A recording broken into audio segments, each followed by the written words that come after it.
Happy Friday afternoon.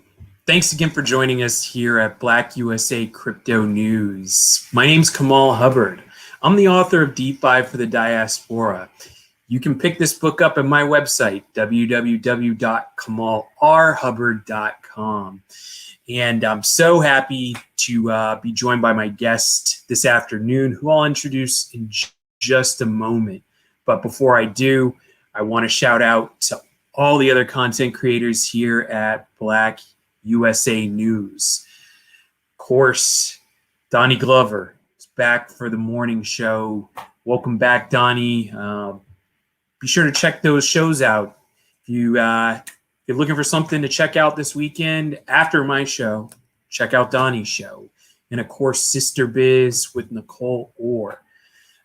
They're always talking about what's going on, the business movings and shakings out there in Baltimore. So, and check out past shows of the Black Business Roundtable, live every Thursday afternoon/evening here in Oakland, California. And the host of that show is Doug Blacksher.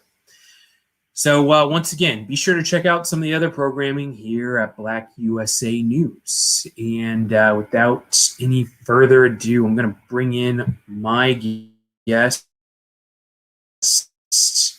who's Dr. Ahmed Banafa. Or Professor Banafa, are you able to hear me okay? Absolutely. Loud and clear. Okay, so Professor Banafa is a member of the faculty of the San Jose State School of Engineering. Professor Banafa has an extensive experience researching in research operations and management with a focus on IoT, blockchain, cybersecurity, and AI, some of my favorite subjects. He's the recipient of the Certificate of Honor from the City and County of San Francisco. He's an author and artist award for the 2019 author and artist award of 2019 from San Jose State University. He was named the #1 tech voice to follow, also known as a technology fortune teller, an influencer on LinkedIn. If you've seen his stuff, it's absolutely great. His research has been featured in Forbes, IEEE, or the IEEE, MIT Technology Review, and has been interviewed on ABC, CBS, NBC, CNN, BBC, NPR, and Fox. He's a member of the MIT Technology Review Global Panel, the author of the following books: Secure and Smart Internet of Things, IoT Using Blockchain and Artificial Intelligence, which has won 3 San Jose State University author and artist awards.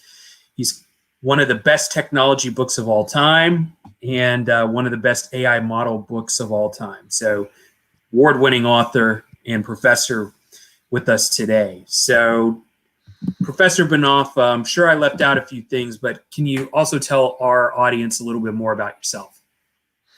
Well, I'm teaching engineering here at San Jose State, and one of the classes I'm teaching is blockchain technology and application, where the interesting part of the class that I show the students how to create their own cryptocurrency.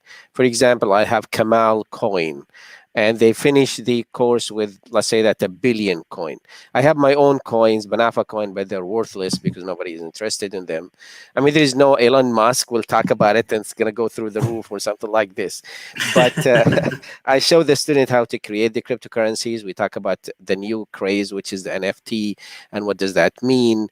In addition to this, I teach the industrial IoT, which is the application of the Internet of Things in the smart cities or the Industry 4.0. So my focus is the latest technology, the emergent technology. This is one side of the story. The other side is the senior projects. I supervise a lot of senior projects of the students at San Jose State, and that's really interesting part because you could be seeing the seed of the next Facebook, the next Google, the next LinkedIn or DoorDash, and that's really an exciting time for the instructors to work. Absolutely, absolutely. And there's so much here that we could talk about. I know you're highly accomplished in IoT, and let's start there. So, can you break down to people just in regular people's terms, what is IoT? Very good question. Very good question. I'll give you an example, and then we can move on to the technical definition of the Internet of Things. IoT stands for Internet of Things. You wake up in the morning, you look at the mirror. Let's say that, and the mirror will tell you look horrible today. Why? Because the mirror is a smart mirror. They scan your face and they say you're sick. I already talked to the doctor, and I have an appointment for you. I moved all your appointments to next week. Uber is waiting for you downstairs. Take you to the doctor, and then we come back. The doctor will will send that prescription to the pharmacy. A drone will bring that prescription to you, scan your biometrics, give you that prescription. That container you are taking is a smart container. You open it, you take one pill, a message sent to the doctor that you took one pill. You swallow that pill, it's a smart pill. That message or signal will be sent to the doctor saying he or she has swallowed one of this. This is just one example. This is just an example of one side of the Internet of Things. Another example is a smart fork. You have the fork that we use for eating. It's going to be a smart one where it's going to analyze the food and it's connected to your medical records. It's going to tell you no. This is not a good food for you, or it's not cooked well, or you're not eating the right way. The last thing is talking about an IP address for each part of your body, so you don't have to go to the doctor. They can just hack your body and check your liver, your kidney, your heart, your eyes, and then they can, if you need to see them, they can tell you, yeah, there is some issues there. So basically, it's connecting everything around you. In previous shows, I've talked about some of the things you just mentioned, how we're essentially going to have parts of our bodies connected to the internet. And I didn't want to get too far off into science fiction with a lot of this, but this is on the way. And maybe you could tell our audience a little bit more how you see the Internet of Things coming into people, or I guess into people's bodies for health, for example. Oh, it is the new level of the e-health, and that is the future. We hear about the chip under the skin that a lot of people they're talking about, where it's can be used for identification. That can be used also for for many other purposes, where it can analyze your body, analyze what's going on with you, and send this information nonstop to the doctor. I mean, that's the beautiful side of it, Kamal. But there's always a dark side of it. I mean, what if somebody hack into that? What if somebody give this information and give it to the insurance? What if the government got a hold of that, which is people who don't like them to get our information, some intimate information about our body. But by the end of the day, you have to understand one thing: the whole Internet of Things started exactly at 9:41 in 2007, when Steve Jobs showed up the first iPhone. That's the first IoT connected device that brought everything together. And after that one, the whole connected devices went through the roof. 2020, in the end of 2020, we have 50 billion connected devices, which means every device with an IP address. This how big it is. By 2030, it's going to go all the way to something like 75 billion devices. That's crazy when you think about it. Yeah, that's pretty staggering. It's pretty staggering. And now the next thing I'd like you to maybe explain to the audience and to myself a little bit too is where IoT and blockchain actually converge. We obviously see these as emergent technologies, but a lot of people don't see how they actually connect. Can you give us an example, please? Excellent. The Internet of Things actually consists of 4 parts. The first one is the sensors, the second one is the network, the third one is the cloud, the AI, and the third one is the applications. So if you are talking about an app that will turn on and off, a light, or change the colors of the light, the whole 4 components are really working in tandem. So the sensor will receive that signal from from the internet or from your phone, and then it's going to send it through the network to the cloud. The cloud will analyze it using AI, and then the application will tell you if the action took place or not. Now, during the whole process, if you think about it, you have a sensor, and the sensor themselves are very weak points because they are usually a binary things or a simple on and off or temperature or movement. You need protection. You need to protect the data that the sensor will send through the network to the cloud, because that's the only source for the action, is to get that information from the sensors. In that process, if the information is not protected and secure, we got a problem, because we have hackers, and we have one that happened in 2016 where a group did something which is using a very simple program. It's called Mariah. Mariah in Japanese means the future, and they used over 500 million IoT devices to bring down Netflix and Twitter and all the New York Times, and that was really a wake-up call for the internet. But if you add the blockchain, and the blockchain itself, just to understand what is the blockchain concept itself for everybody, so we can be on the same page here. Sure. The current system we have now is centralized system, which means, take this example, and I give this example to my students too. You have an office building, and you have 100 staff there, employees there, and you have one security guard at the door, and that security guard will check my ID before I can get in. And that security guard, he or she will have a tablet with names and pictures, so they can verify that this is Kamal, this is Banafa, this so and so. So if I go there and I am in that list, I can get in. This is username and password. Once I am in, I can do whatever I want. Nobody can stop me. That's it. That's the authentication and verification. And the hackers can manipulate the security guard. I can bribe that security guard. I can cry to that security guard. I can make up stories. I can claim that I'm new, and then I can get in. For the blockchain, the system changed completely. That tablet with the names and the pictures will be in the hands of everyone inside that building, all the 100 staff. So if I manage to go through the main door and I convince the security guard, the first person I'm going to meet, he or she going to look and check if I am there. And then the next person, and the next person, and the third person, because the information is shared on multiple points or node or computers. So if I could convince 5 out of the 100, by the time I'm changing the information in 5 of the tablets, the rest they know about me, and then they say this person should not be here, and then they can kick that person out. Take this concept and just apply it to the signal that's sent from the sensor will be copied in multiple places. If somebody modify one of the copies, the system can check the other copies and say, no, this is different from the other 200, 300, 400 copies. And that's going to guarantee the authenticity of the message. Got it. And so I don't know if I want to go down this road, but I think I'm going to ask anyway. You already have that environment where IoT and blockchain are connected to one another. Now we throw in artificial intelligence. What does this do to the mix?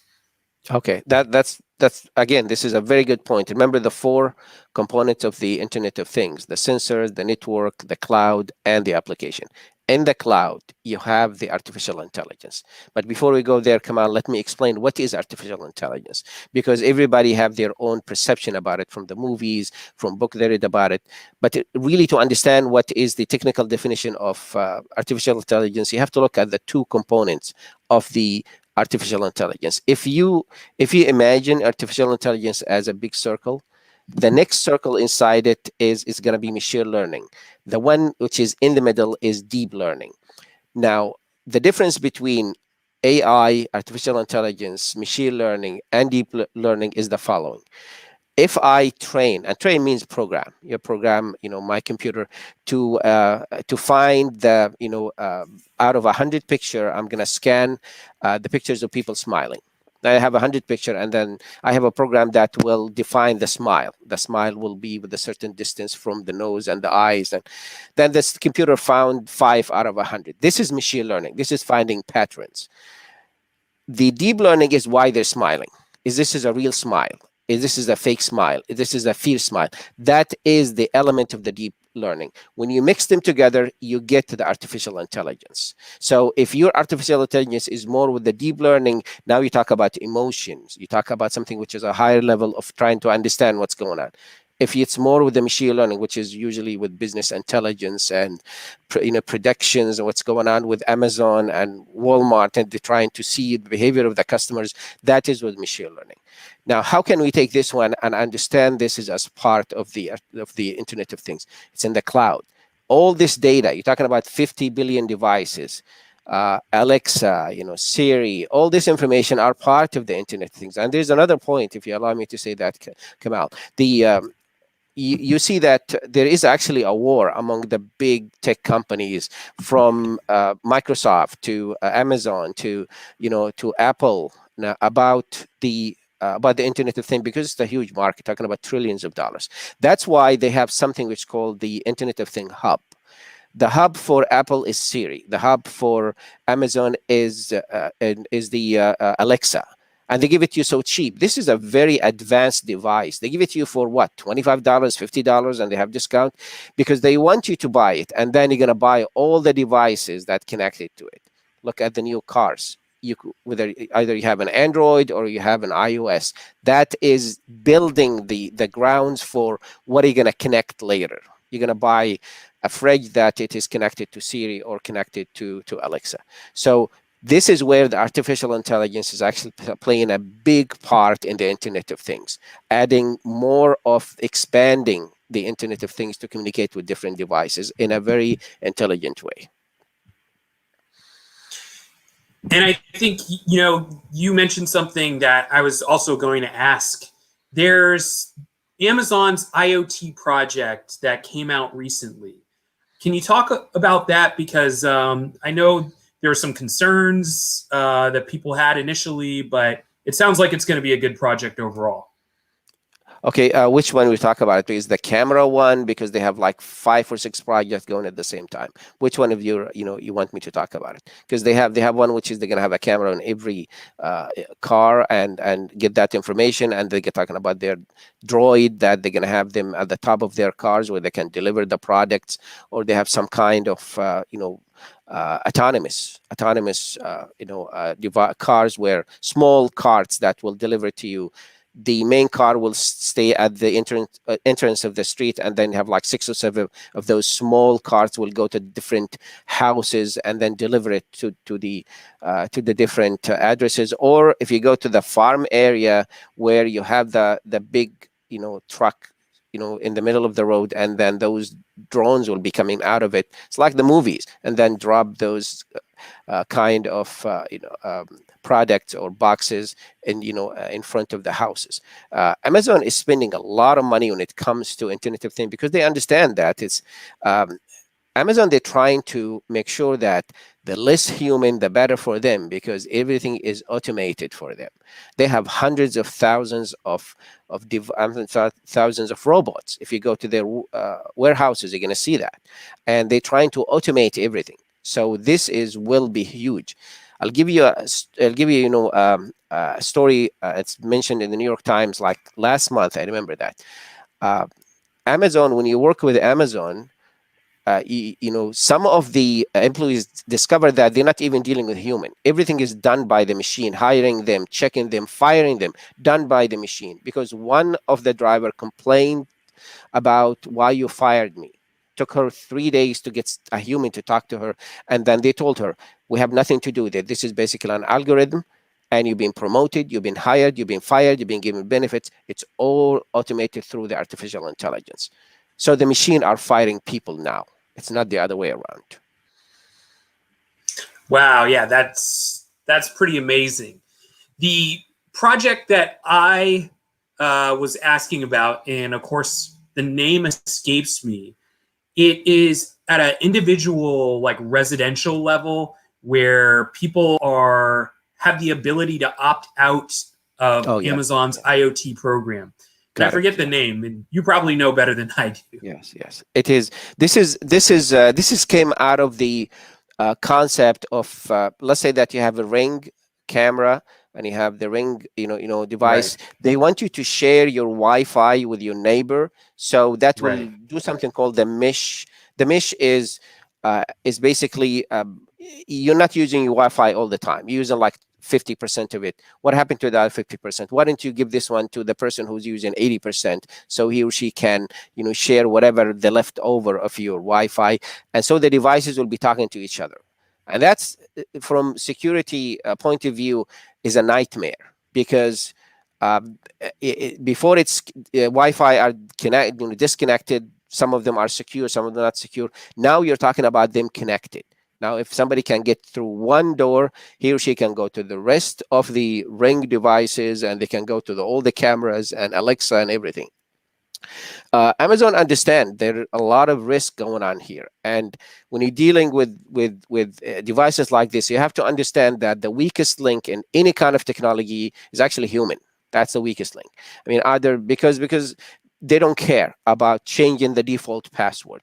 This is they get the device, you just install it, and they're done with it. And now that's exposed them. And this is one of the problem. But the idea technically is sharing the unused bandwidth with the different people around you. But in reality, you're sharing the risk too. Maybe somebody is not secure in their Wi-Fi. They have a password that it is very weak, and now you're exposing yourself to this. Yeah, and I guess what piqued my interest in that story was that if you're a Amazon user or a Ring user, you don't opt into this program. You actually have to opt out. Correct. So that's what caused some degree of anxiety among a lot of people who are Ring users. So thanks for describing that program much better than I could. I think what you just talked us into is the cybersecurity discussion. So maybe you could talk about some things in currently that people should kind of keep in mind when being secure using, once again, Ring and other home IoT devices. What can people do to make sure that their network remains secure? It's a very good question. It's a very good question. Number one is that two-factor authentication is an important thing. Two-factor authentication is like what your bank will do. Will send you a text message with a code where if you are trying to access your account. You are really making it difficult for the hackers to get into your network because you're adding more obstacles in front of them. There is no one system that's secure. The only system that's secure is a system that's not connected to the internet or the network. Standalone system. And that's something called air gap. This is, the government understand that if they want to secure anything, they will have this kind of terminology. So number one is the two-factor authentication. Number two is changing your password is really a good practice. It's really difficult because we forget about our password, and over time we start using the same password just with one letter at the end. We add it or some kind of character just to make sure that it's a little bit different. That will be one important thing about it. Number three is don't share this information with anybody. You share it with anybody, then it's useless, not a password.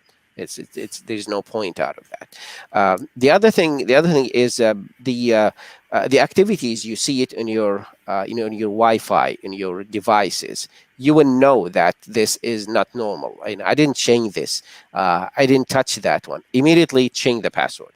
If you have some kind of addition to your devices, or you see the device is overheating.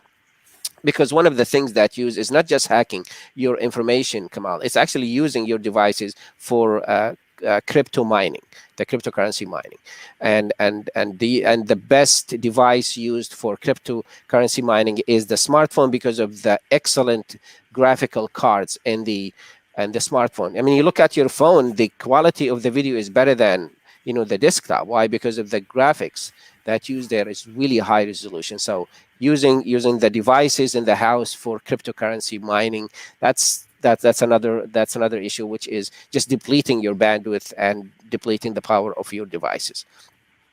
and updates. That the patch management, which is a well-known term used by the IT, is update your device. Make sure that it's up to date. You can go to setting and look at about, and you can find if it's the latest version of the software or not. And there is another small trick you can do, which is from time to time, turn off your device completely and then turn it on. The reason for this is many times you're going to find the hackers will have a program that progressing in your, in your device. When you turn it off, you are resetting the cycle. So the hackers have to go back again and try to initiate this one. So it's a small trick to making sure that you make it difficult for the hackers. Right. Just completely turn off your network, turn off your modem, your router, all that stuff.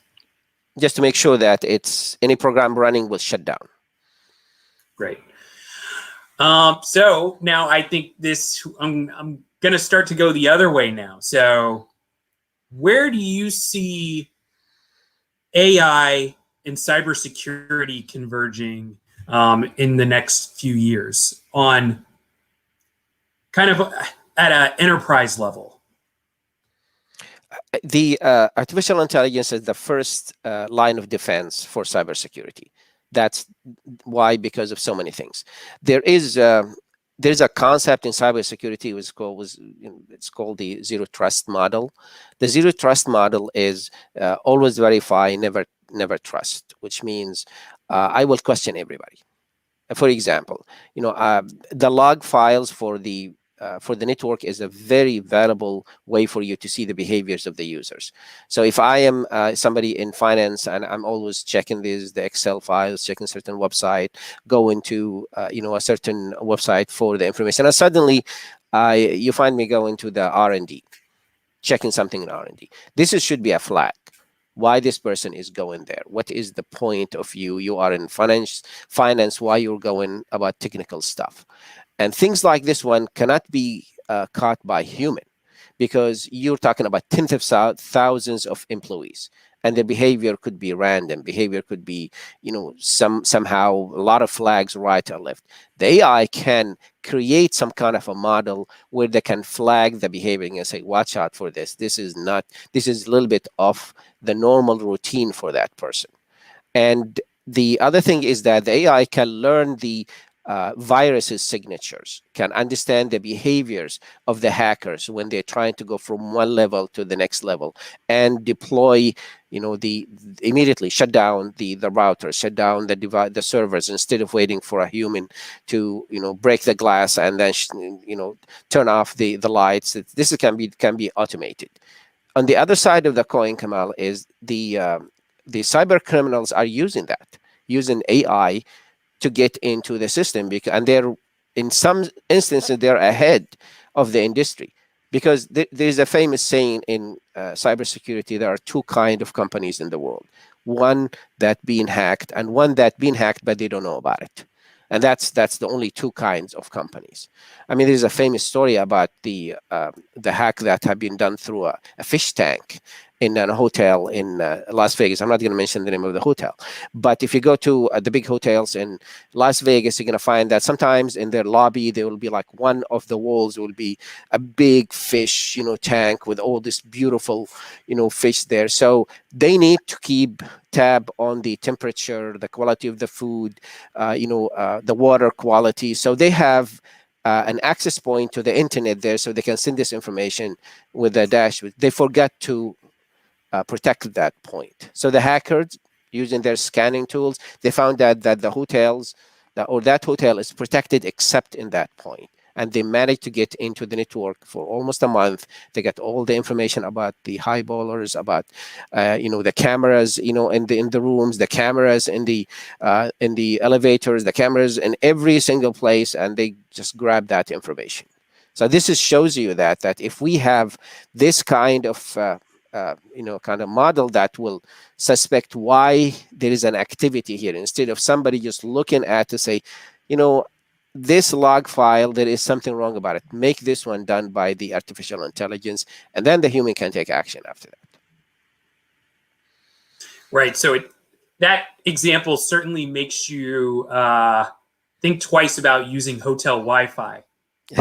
That's correct. That's I mean, it's we thanks God we are now have our hotspots. We're gonna have something which is you can use it. So make sure that you use something that you are really sure about it. And when you are even on a Wi-Fi, don't go to the bank account. Don't go to these things that you are worried about. Use your phone for that one because your network, the telecom companies like Verizon and AT&T, they're very notorious about protecting their network.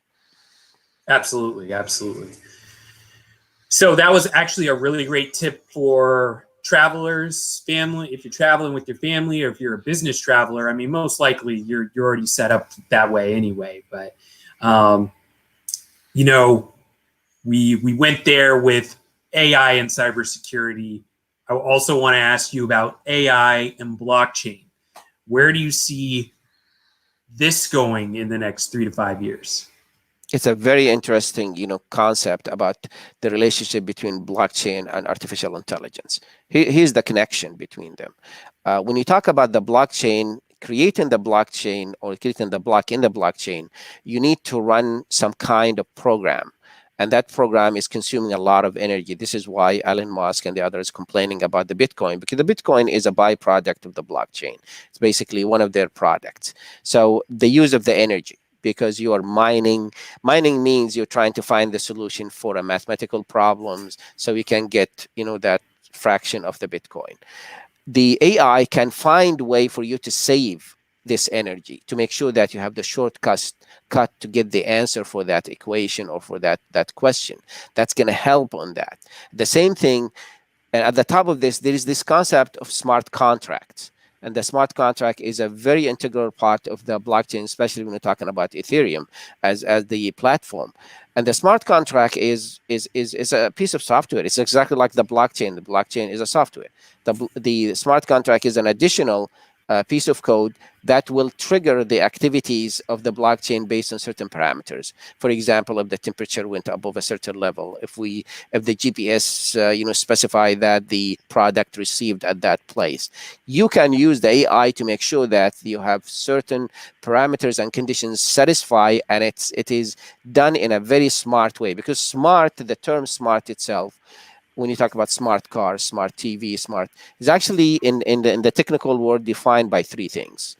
The number one is connection to the internet means you have an IP address, an operating system that will run that device or run that piece of code, and you have an algorithm that will analyze the data. So when you talk about the smart TV actually does all the three we talk about. It's connected to the internet. There's an operating system, which is Android, and it's collected the data about what you are watching and send it back to Netflix or, Disney Plus. So the AI can help in this sense.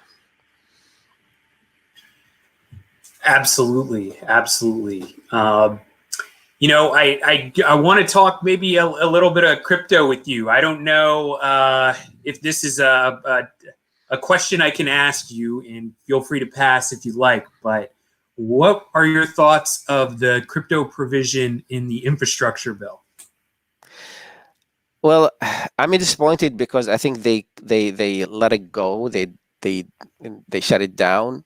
Um, the problem with the cryptocurrency is it's exactly like the internet in 1996, which is like the Wild West. It is you're talking about high swings up and downs for the Bitcoin. I understand that because the Bitcoin itself is limited with the supply. We are about 18.5 million of the coins. The maximum is 21 million. And we are approaching this level. The same thing with Ethereum.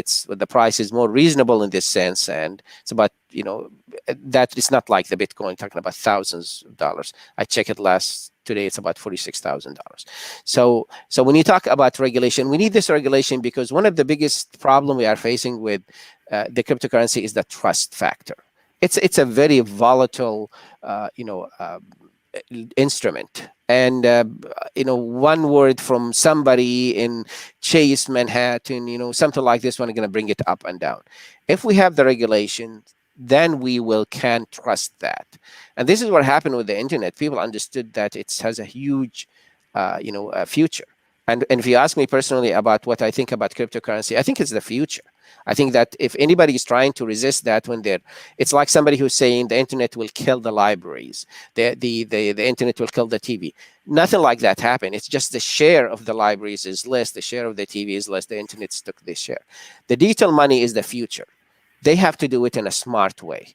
One of the solution for this is the stable coin. The stable coin is $1 for one coin, and this is what the central banks are looking at it. We can issue coins, cryptocurrency coins, but it's going to be 1,000 of this equal to $1,000, and this is what Facebook tried with their cryptocurrency. It's a stable coin which is not fluctuating. It's linked to a basket of currencies where it protect that one from that high swing. But until we get that regulation, until they understand it, until they feel comfortable with it, it's gonna still go up and down like that. Right. I mean, I guess the way that I see it is I don't have a major issue with regulation of cryptocurrencies. My whole thing is, hey, let's bring the legislation on its face, directly aimed at crypto, have an up or down vote, and then we go from there instead of trying to slip it into an infrastructure bill. Because, I think infrastructure is great. It's important. It's a priority for our nation. But to a certain extent, I didn't like how each provision, each industry kind of took attention from the other, Correct. And once again, I think we need to just have really thoughtful legislation around blockchain and cryptocurrency, and that's deliberate as well. There's always going to be lobbyists, of course, and lawmakers only have so much time that they can devote to learning about these things, especially something as technical as blockchain and cryptocurrency. So I don't know, maybe wishful thinking for me. I actually want to go back to something else you mentioned where you were talking about Amazon making hiring and firing decisions essentially based on artificial intelligence. Right. What that reminded me of is the concept of the DAO, the decentralized autonomous organization. Obviously, there's going to be a reliance clearly on code, but then there's also going to be a reliance on artificial intelligence to make those sort of day-to-day decisions on behalf of a company. Can you first define what a DAO is, and then also where you see DAOs taking over corporate governance? Well, I mean, a DAO itself is a novel idea. It's basically there's no bosses. Basically, everybody have the equal say and vote in taking contracts and hiring and firing and doing all these things. It started at the same time when the whole concept of the Ethereum went up. That's why we have this. We have the Ethereum. We have the Ethereum Classic. That this is where the fork has actually happened because of an incident with the DAO. And the DAO is different from the DAO, index. So people are not going to confuse them. It's DAO. That's what it is really stands for. So the concept of the DAO itself is the current structure of corporate America is more like a kingdomship. It's like you have the CEO. Well, then they will decide on something. Everybody will listen. It's not a dictatorship, but it is one word coming from the top. Everybody will follow. But if you look at how flat is this, where just an example, if one of the companies approach this organization, I would like to do business with them, and they know that this company is doing some kind of a business with that will hurt the environment, then they can vote to say no, we don't want you to do business with this company because this company is not within our ethics. I'm talking about the voting power in the DAO itself. The problem with something like this one, it is threatening the current structure, and you're going to find a lot of resistance for it. There's no question about it. I mean, I'm glad, Kamal, you mentioned something about the cryptocurrency. The cryptocurrency itself, regulation is actually stuck with two elements, which is know your customers and anti-money laundering. That's basically what they are. The AML and the other, which is KYC, which is they stuck with that. How would I define my customers? How would I guarantee that the money is really clean money, because 99.9% of the hackers, they are using cryptocurrency. That is the reason for what happened with GPS for the meat packaging company, and the same thing with the Colonial Pipeline that happened 2 months ago. They got their money through cryptocurrency, and it was like the kiss of life for the ransomware.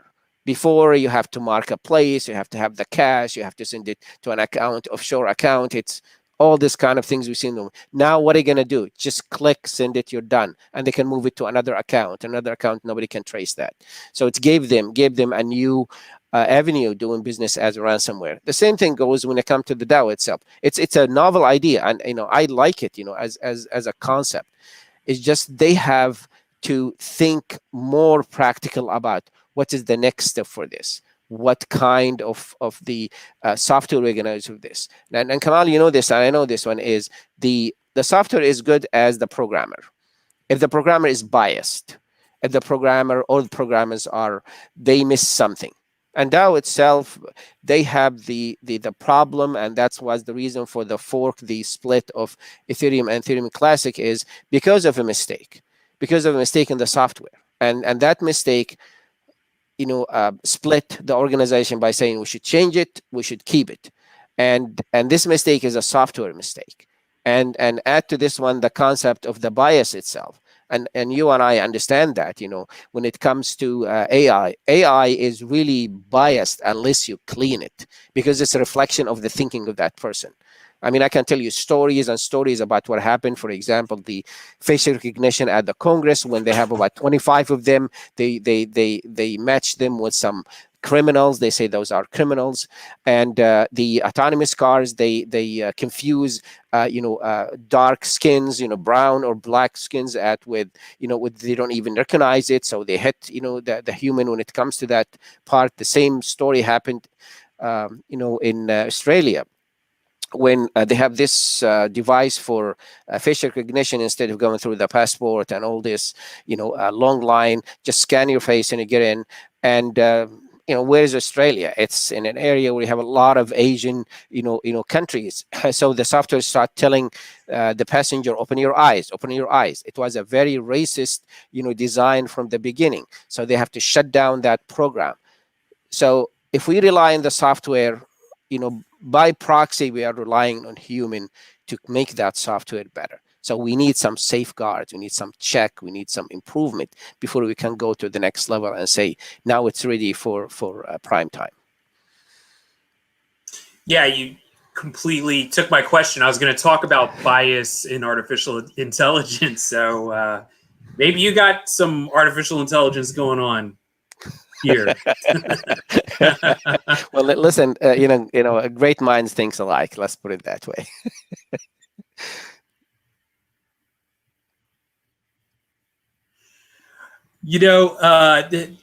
There's something else that I did want to ask you about. And, as I stated earlier, you're a professor. What are some of the publications that you're currently working on, if you can disclose any of that information? I'm working on a third book. My first book was Internet of Things, secure and smart Internet of Things using blockchain and artificial intelligence. And the second book is blockchain technology and application. The third book is about quantum computing. Because if you ask me, Kamal, what technology you think from 5 to 10 years that's going to change so many things in our life, I will answer with the term quantum computing. Quantum computing is, it seems to be like something from the sci-fi movies or something which is far away from here. It's not. Within 5 years from now, we're going to see a lot of development in quantum computing. But why quantum computing is important?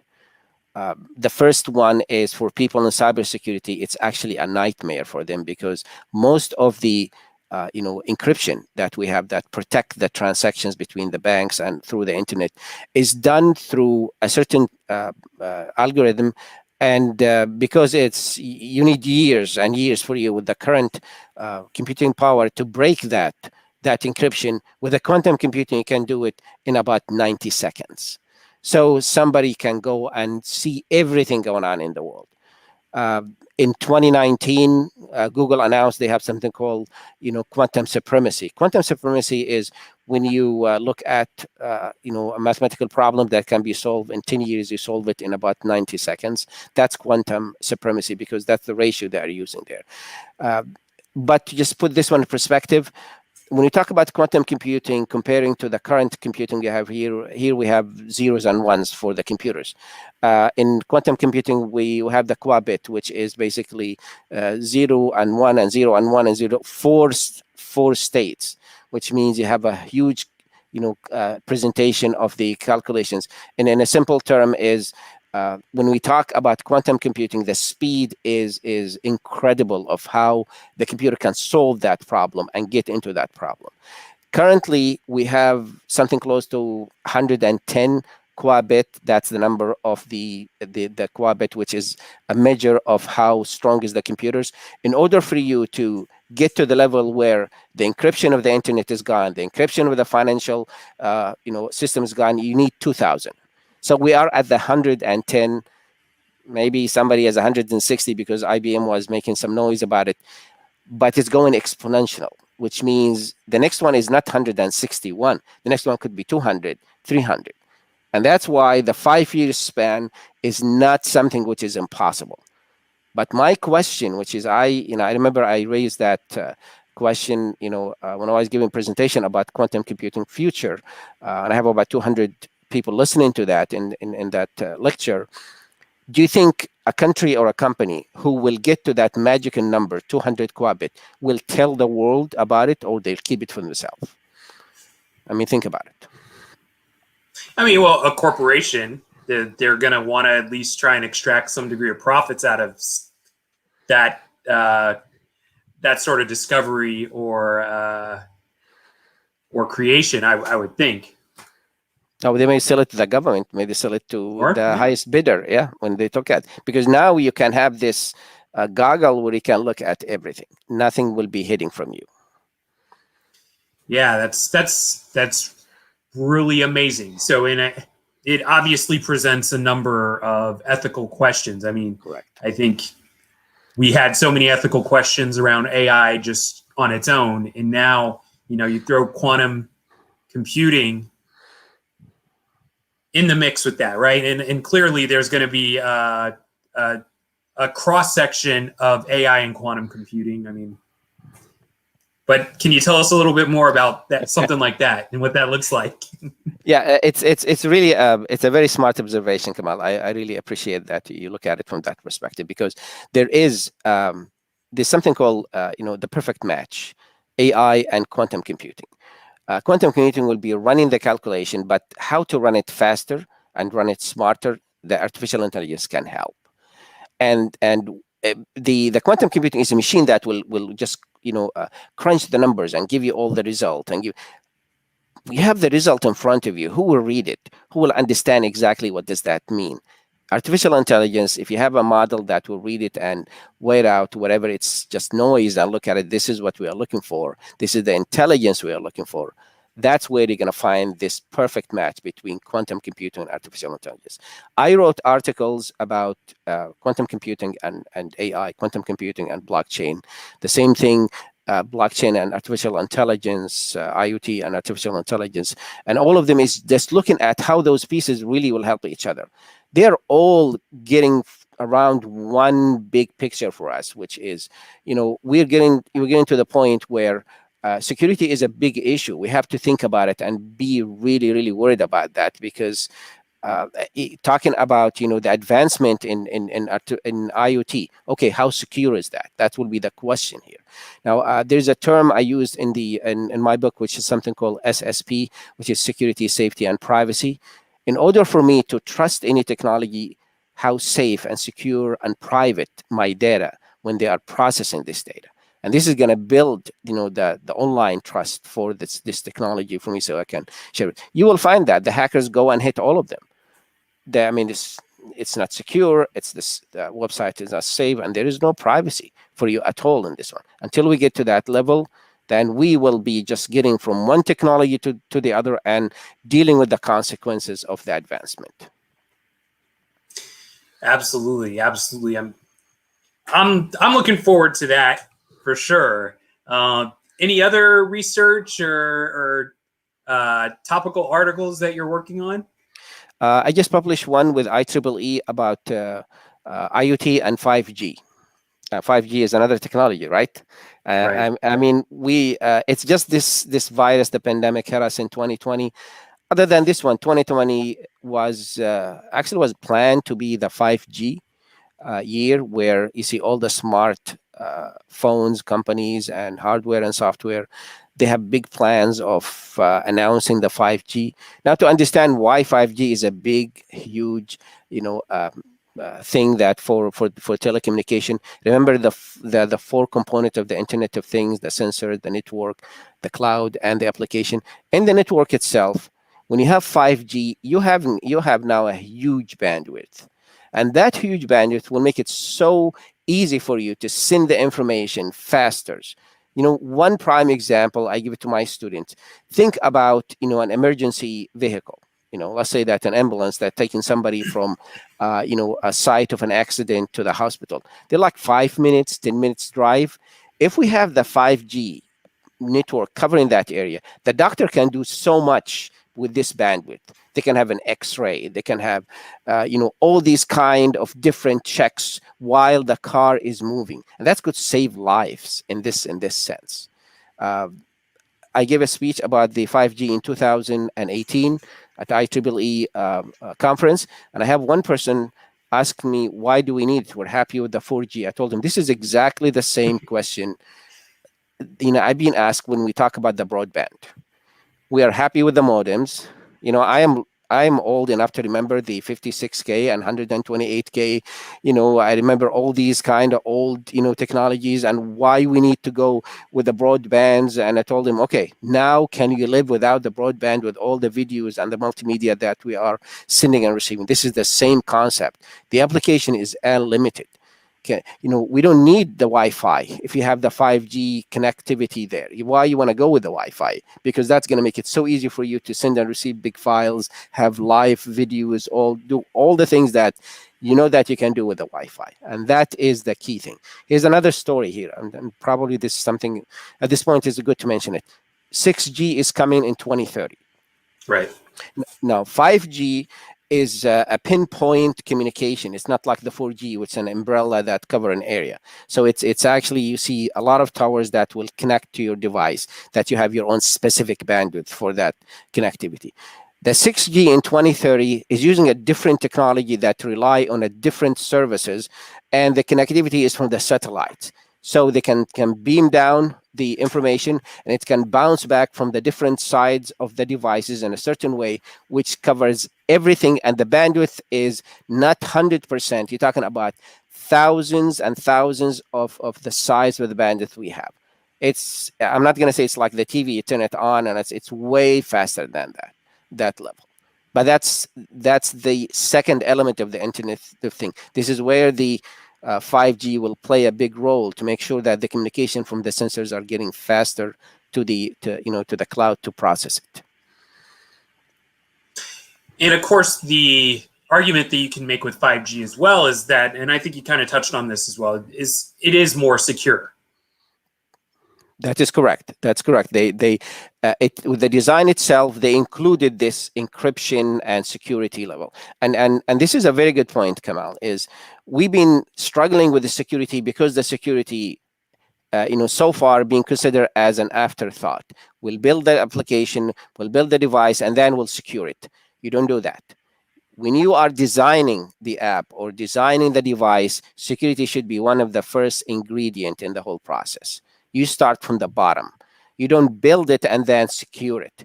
The whole building has to be secure in every single corner. Once we have this mindset, it's very easy for us to have secure application, secure devices.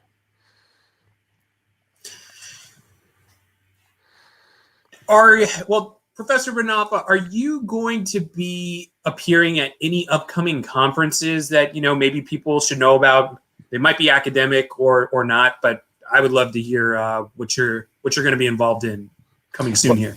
Okay, I've been invited to 3 conferences, and And it's still in the air because they're not decided whether it's going to be in person or it's going to be, through Zoom for that. But the conferences is basically talking about the future of Internet of Things. One of them is going to be in October, right after the Thanksgiving time, and that conference, I've been attending that conference for, this is my 5th year with this, talking about cybersecurity, blockchain, Internet of Things, artificial intelligence. Where I'm going to present what the research I'm doing when it comes to the relationship among what I call them the IBAC, which is Internet of Things, blockchain, artificial intelligence, cybersecurity, and see how they interact with each other. In all of them will be circled by quantum computing, because quantum computing can flip everything for all the 4 components of the IBAC. Interesting. I want to ask you about another story that came out this week about the $111 million investment in Helium. I see you're nodding your head, so you probably heard. Did you hear about this story from I believe it's some venture capital, private equity firms, various, Coinbase may have been one of them, A16Z possibly as well, or Andreessen Horowitz. They collectively had a fundraising round for Helium, which is, or at least they're changing to a 5G IoT blockchain project. What are your thoughts on this story? Any kind of investment to advance the stable platforms when it comes to blockchain is really a welcome advancement. People understand that when you have that much of millions of dollars invested, they know that the companies did their due diligence, understand the future is there. Blockchain is here to stay. It's just a matter of, it is way ahead of its time. You don't know what to do with it. I mean, there's a lot of people, they don't understand this. I remember I give a speech at Rand Corporation. It's one of the think tank there, in some disclosed location. And this was like in 2018 when the whole thing about the blockchain happened. And I have a group from people from all agencies you can think about it, all the 3 letters agencies. And I didn't know that. I mean, the person who invited me, he told me it's going to be an easy one and we have to leave our phone outside and all. It's a crazy thing, you need to go there. And then the first question they asked me, and this guy is from a Kissinger Foundation, one of those advice in the government for the foreign affairs. But anyway, long story short, the first question, what is blockchain? So the answer is the software. And you can see the temperature in the room just went down. They thought it's like a black box, something you put it on your shoulder and you start shooting people with. The whole thing about what is a blockchain was really a mystery for them. And when I explained to them, it's a software, it's a very simple software. The concept is that you should think about it is peer-to-peer connectivity. That's what you think about. The encryption added to that one, that's what you think about. And I showed them a diagram about how the blocks is actually connected and how it's encrypted. And that's okay. Now, how is that going to help us? Well, think about it. If you're looking for a trust, if you're looking for information that that's not going to change, blockchain will help you. And I give them this example. When you go to a doctor and for the first time and you are filling the forms about your health and about all these kind of things, if you go to another doctor, you're going to do the same thing. There's nothing changed. I mean, it may be 1 or 2 things, the elements change there. What if we have all this information stored in a place where we trust that place? We know that's nothing going to change because there are like 10,000 copies of the information encrypted. So if 100 of them being hacked, we still have the other, 9,900 that nobody can touch them. And the same thing goes with buying houses. The same thing goes with the supply and chain, where you can keep copy of the, of the whole manifest of the, of the shipment. And if somebody tried to change 1 or 2 of them, then they can just, through the algorithm, which is part of the blockchain, something called GASA protocol, that's the name of it, which is going to sync the different computers and tell you that, we have 5 computers, they have different information. Just isolate those computers and keep the majority there. That's exactly when I think about it when it comes to the trust factor here. So when you talk about investment in blockchain platforms, investment in how to bring the other technologies, it's a welcome news. Those people understand that this is the future. Right. What I thought was interesting about the whole thing is, it's an investment in blockchain, cryptocurrency, IoT, and 5G. Right. So that was cool to me. I thought you'd like that story, and I don't know, you provided great insight. Uh, Needless to say, Professor, I'm sure I could talk to you all night, but you have a great weekend, I'm sure, ahead of you. So I really appreciate you taking time out of your busy schedule and with students as well to come and be a part of this program. There is one other question, though, I do want to ask you before we leave here. And obviously, you're coming from an academic perspective.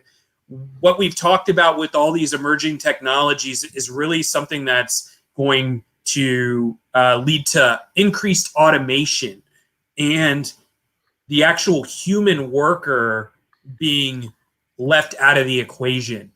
How can people now, with this on the horizon, how can they pivot in their own careers or in their educational tracks to be ahead of this curve of automation?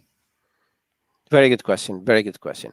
Now, in 2020, there was a study about the impact of automation on the job market.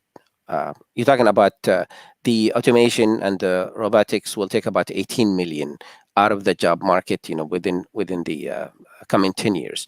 But at the same time, it's going to create another 21 million jobs. So the net here is positive, and it's talking about a good number of jobs. The story here is exactly what happened with all the technologies we are facing, where they're going to replace the human in a way or another. You're talking about the typewriters and how the Word documents or the Microsoft Word replaced that one for us. But now we have some people who are really having certification in that program where they can find jobs. The same thing goes with the other applications. It's a matter of being ready when it comes to artificial intelligence, robotics, machine learning, programming. Those are the future trends for anybody who would like to secure their future. I tell my student, I don't care what major they are in, because we have about 14 majors here. Civil engineering, biomedical, has nothing to do with this directly with the computers here. And I tell them, okay, don't leave San Jose State College of Engineering unless you know at least 2 programming languages, because that's going to help you later when you are in the market. You're not going to lose anything. You're young, your brain is fresh, you will learn faster, and make sure that you are ready for this change, because software is the future. So many things are replaced by software, so many things. And when I talking about automations, robotics, and all these things, this is the wave is coming, because business people look at 3 things: save me time, save me money, save me staff. You give me the 3 answers there, and you tell me I'm going to save you all of them, you have my check. I will sign that contract with you. And how can you really counter that? By increasing your skills. Critical thinking is very important. The critical thinking is you don't just read the book and have the answer. You have to think ahead of the of the game.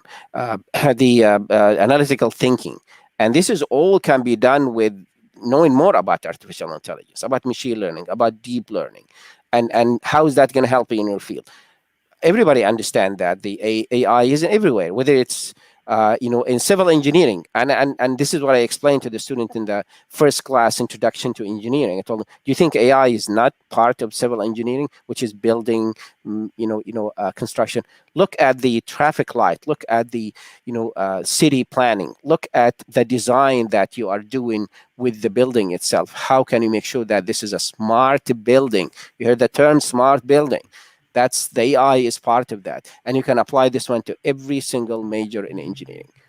The minute you add the term smart, that's mean you're going to use the programming, you're going to use the AI, and this is why you have to be ready for. Excellent, Professor Banafa. If there's anything else, if you could repeat your upcoming book, that would be great. And also let other people at home know how they can find you online. That would be wonderful. And anything else you'd like to include? Thank you, Kamal. The third book is quantum computing. It's coming in 2022. I'm still gathering the information because it keeps changing. That's one of the challenging things when you talk about emerging technologies. You can find me on Amazon if you Google my name, or if you enter my name, Banafa, you're gonna find my two books, and one of my books is actually translated into Chinese. Which is the first one, the secure and smart Internet of Things, and the other one is actually on the way to be translated into German, and the people outside the United States, they understand that the future is in technology, and technology is the only way for us to advance in front of everybody. We are ahead of, and just for info, we are ahead of in front of the whole world by 10 years when it comes to AI. We're ahead of them by 10 years.